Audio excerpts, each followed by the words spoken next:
అయితే సార్ కొన్ని సందర్భాలలో మ్యారేజ్ అయినప్పుడు ఖర్చు పెడతారు కదా! అమ్మాయి యెస్. ఫ్యామిలీ కానీ, అబ్బాయి ఫ్యామిలీ కానీ.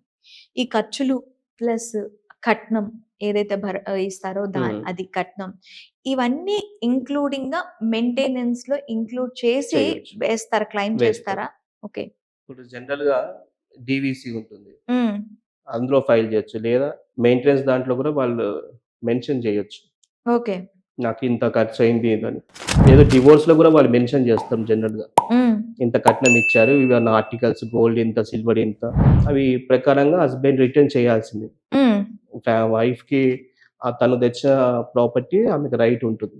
మరి హస్బెండ్ తరపున వెళ్ళే గోల్డ్ వాటి మీద అది కూడా రిటర్న్ వైఫ్‌కుంటుందా? వచ్చేస్తుంది. అది కూడా రిటర్న్ ఇప్పుడు వచ్చేస్తుంది. వైఫ్‌ని హస్బెండ్ వద్దనుకుంటున్నప్పుడు వైఫ్‌కి ఉన్న బిలాంగింగ్స్ అన్నీ ఇయ్యాల్సిందే. Okay. And same vice versa with the wife also. Okay. అతను పెట్టిన గోల్డ్ ఏదున్నా కూడా ఇవ్వాల్సిందే.